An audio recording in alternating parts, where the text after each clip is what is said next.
Welcome back to the channel. Don't forget to like, share, and subscribe my channel. Today we are explore how to make shadow recovery masks.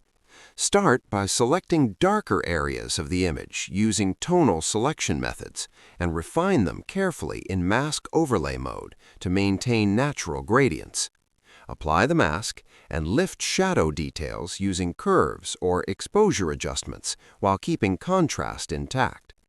Use low opacity brushes to refine transitions and avoid flat or washed out results. Optional tips include adding slight noise or texture to recovered areas to maintain realism.